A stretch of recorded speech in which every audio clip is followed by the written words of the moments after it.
It's our fourth and final installment of the inaugural OTX Boxing Series, and it looks like it could be the most action-packed of them all. Our big hitters are here tonight, and the crowd is expected to be wild, so let's take a look at tonight's fight card. We kick things off with the pro debut of four-time U.S. National Amateur Champion Dante Lane, who will be welcomed to the pros by bare-knuckle specialist Nathan Mitchell. Serena McCoy has spent her entire career in Mexico and will fight in the United States for the first time against late replacement Carice Brown in the women's super lightweight division. A battle of undefeated super middleweight prospects as Abel Gonzalez of Hialeah, Florida takes on Burns Mill, Missouri's Robert McGee. Luis Acosta looks to bounce back after his first career loss 2 fights ago, but his opponent, Kristen Barreto, has vowed that he's looking to knock him out tonight. It's Greece versus Nigeria in our co-feature, as the undefeated Andreas Katsarakis takes on the battle-tested Rafael Ibokwe. And in our main event, Lorenzo Simpson, long touted as one of boxing's future stars, faces the volume-punching machine, Vladimir 24K Hernandez.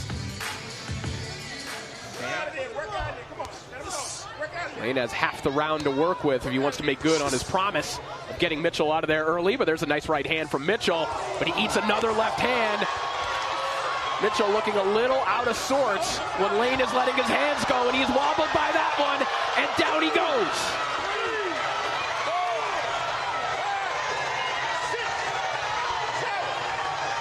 Mitchell communicating with his corner. He's up at the count of 8. But still a little more than a minute for Dante Lane to work with here. Yeah, Mitchell, was looking away and closing his eyes as Lane was attacking with that left hand. Very curious thing to do when someone's throwing punches at you. Oh. Mitchell trying to fight his way out of this, but he eats another good left hand from Lane. That was a hard shot. He took that one better than the other ones, probably because he had his eyes open. But... And down he goes, and he is out. I don't think we're going to need much of a count here. Dante Lane, welcome to the professional ranks. And Corey, we could hear those punches ringside. There was some heavy, heavy leather being thrown by the young Dante Lane.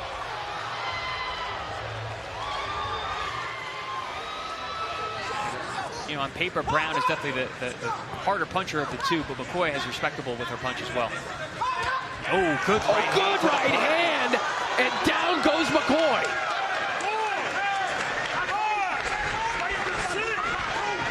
That right hand came right down the pipe and sent McCoy to the canvas. Could that be a turning point in this fight? But look at McCoy come back with a left hand immediately. You know, Corey, it was that shot that we were talking about, good body shot. That Brown has been aiming low into the body, into the chest of McCoy, to that lead shoulder. Brown going back downstairs to the body. Less than 20 seconds remaining in this fight. Potentially, we'll see what kind of changes that knockdown will make to the result of this fight. In a 6-round contest, a knockdown is huge. It's massive. A massive knockdown from Carice Brown in the final minute of this contest. A terrific 6-rounder there between McCoy and Brown. In favor of the winner by way of split decision, Taz the Golden Child, Carice Brown. Feint there.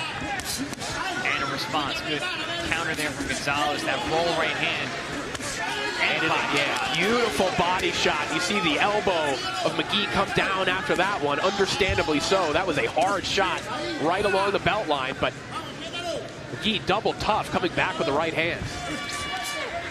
Commendable fight for both men to take.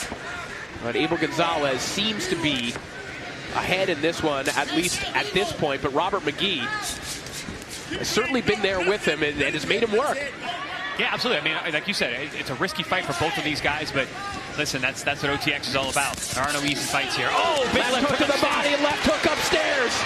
The KO bonus hanging in the balance for Abel Gonzalez.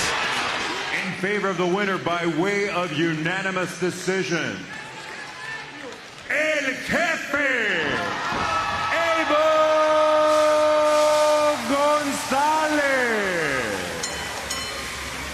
Costa letting that jab go. He said that that was one of the major improvements that he had made. Oh, have to think he's got to use it a little bit more to stop some of that non-stop pressure that Barreto was applying in the opening round.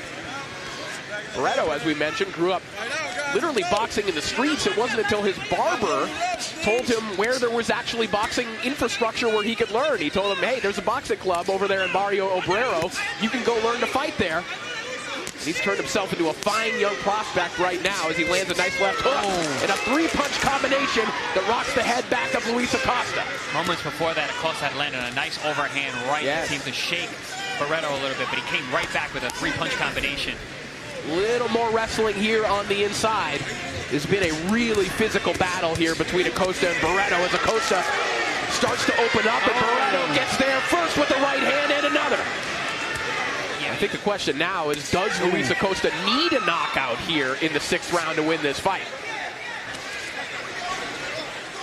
And a clash of heads there. Cut over the eye over both, I think guys. That might have opened something up. All in favor of the winner by way of unanimous decision, from Puerto Rico, El Capitan,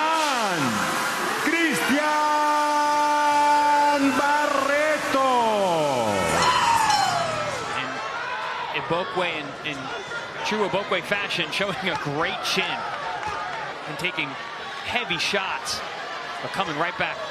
Nice right hand breaks through there from Katsarakis. Ibokwe cannot get those shots in, and that's really debilitating. One thing to get hit, but it's another thing to get hit and not be able to hit your opponent back. Ibokwe just shelling up. Some of these shots hitting glove, a lot of them not, as you see the head snap back a moment ago with that lead uppercut again. Ibokwe just struggling to find room to work all throughout this fight. And meanwhile, Katsarakis working exactly where he wants to as he snaps the head back of Ibokwe once more. Look at Katsarakis go. He is landing those hooks, and Ibokwe does not look good right now. He is slumped over. The body language has changed. Katsarakis landing heavy right now. The referee's going to stop it. He will cash that KO bonus. Andreas Katsarakis. So here we go with round 3. Our 8-round main event between Lorenzo Truck Simpson and Vladimir 24K Hernandez. See Hernandez coming out with volume as he always does. But interesting to see Simpson go right at Hernandez and try and not necessarily match the volume, Chris, but go to the space where Hernandez wants to work and frustrate him with defense here. Truck starting to dig the shoulder into Hernandez. There's a nice uppercut on the inside. Get the sense that Truck is seeing these shots a little bit better from Hernandez. You can't see all of them when he's throwing 9 at a time, but particularly the ones up top landing with less frequency right now from Hernandez.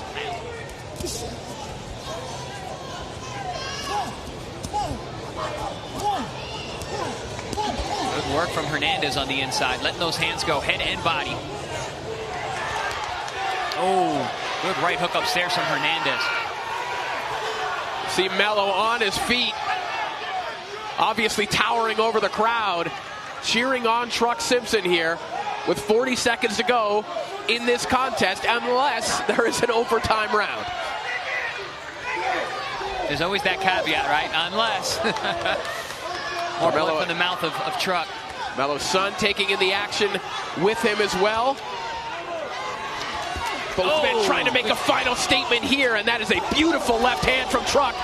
And a 2-punch combination connects as well.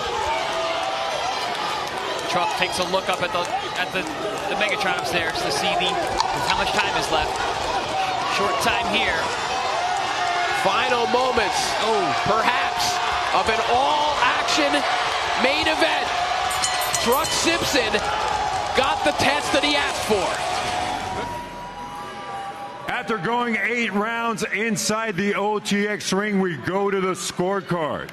Judge Webb scores about 76-76, a draw.